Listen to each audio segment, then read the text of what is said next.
So it's been just over a year since I purchased the Toro TimeMaster, and I feel like I've been through enough experience with it now to give a completely honest, unbiased, and unsponsored review. So with that, let's get started.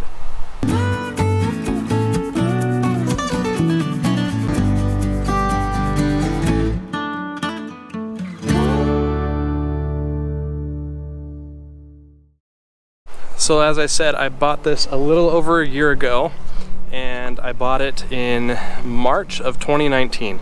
So we're in June now, April, May, June, 15 months ago. And I bought it from my local Home Depot and brought it home. Been using it, started using it in my front yard and backyard until I started real mowing the front yard. I'm still using it back here, so I'm still using over 8,000 square feet of grass. And I want to just give you a completely honest review of what I think of it a year later, and if I still feel the same way the day I bought it, if my excitement is still the same, and just kind of go over the features that I like, some features that I don't like, and give you my honest recommendation as to whether or not you need this lawnmower for your yard.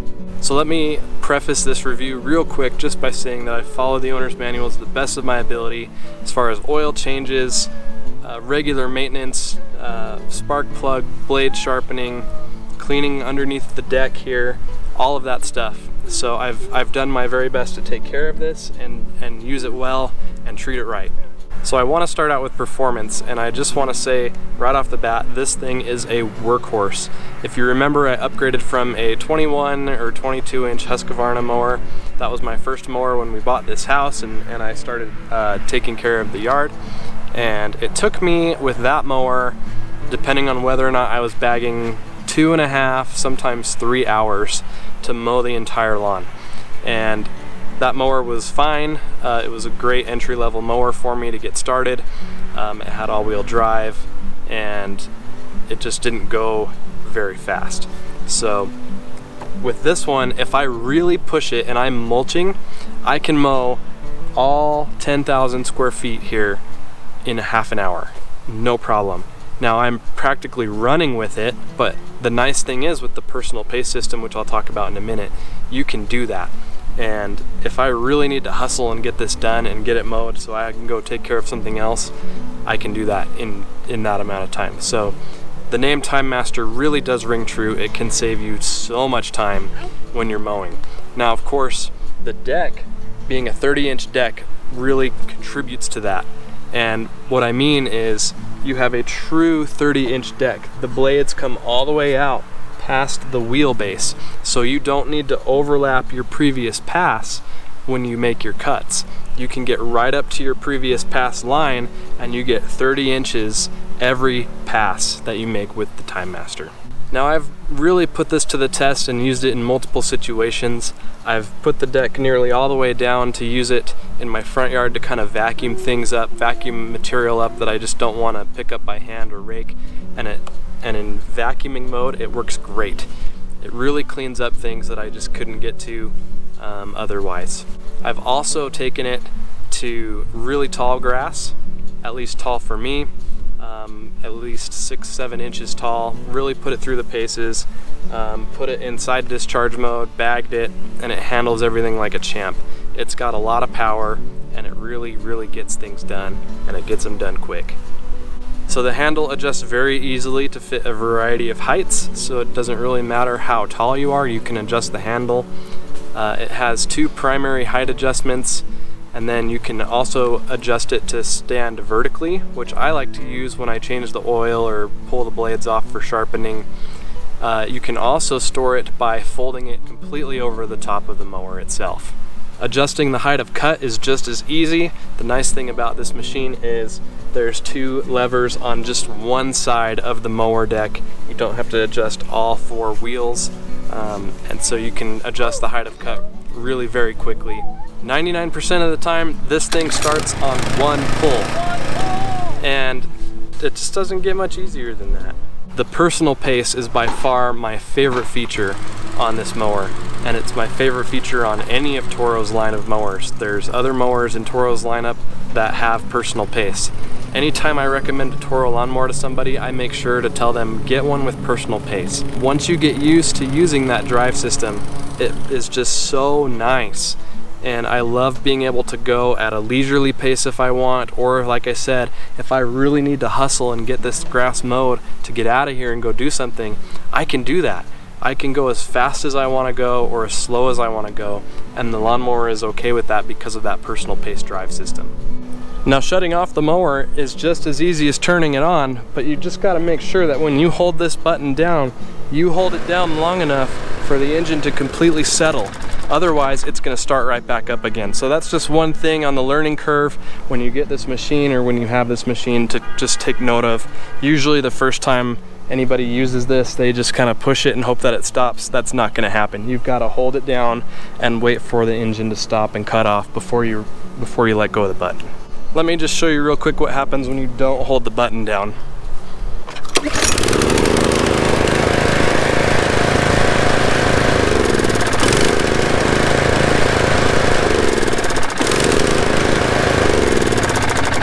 You've got to wait until the engine settles before you can let go, otherwise it's just going to start up again.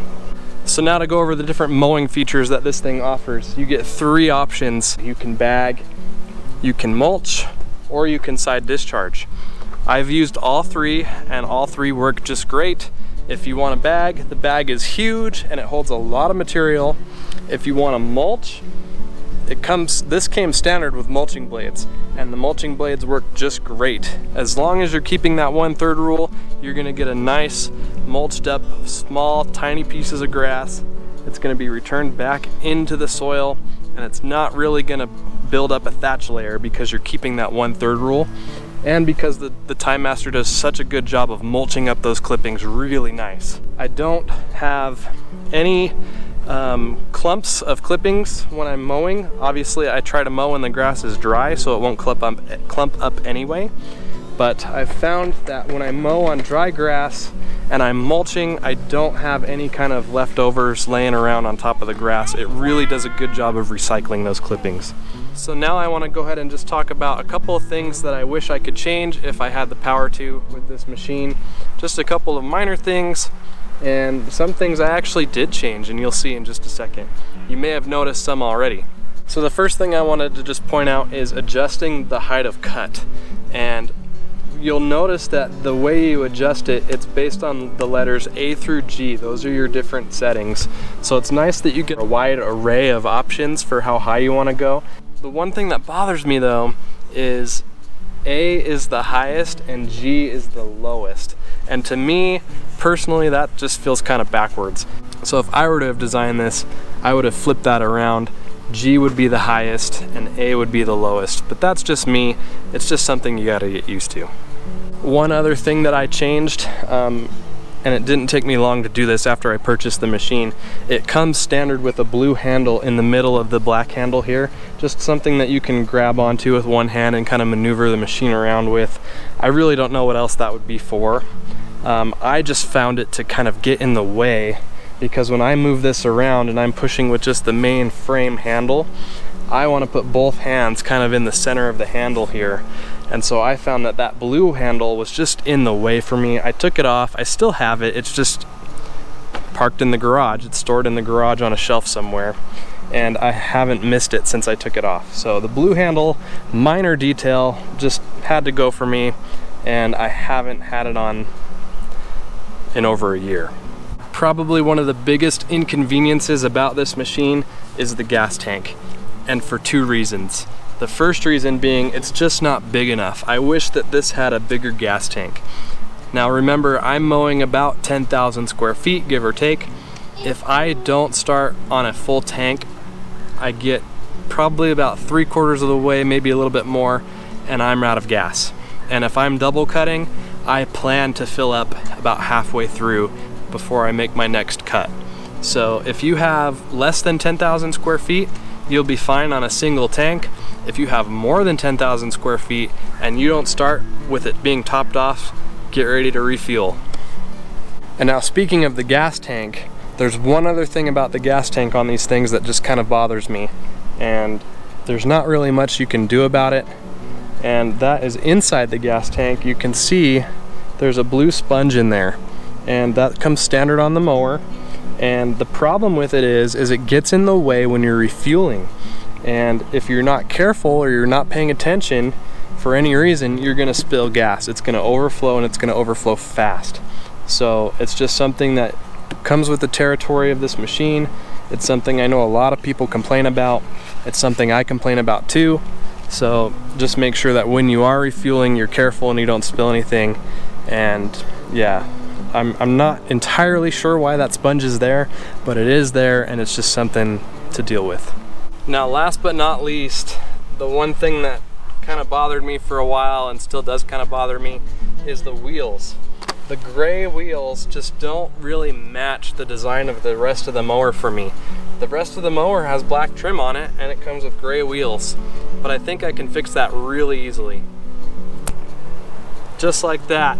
There we go, much better. Black tires. I don't know why Toro doesn't do this, but it makes all the difference in the world to me. It just looks better. It makes the machine kind of come together a little bit more. It complements the rest of the trim on the machine, and it just looks mean. It looks really good. Now, I know and I'm aware that there's a lot of other reviews out there where people have expressed that they've had issues with this machine and things like that, and I understand where they're coming from, and I can see that with anything that you buy that's mass produced, that you could potentially have some problems.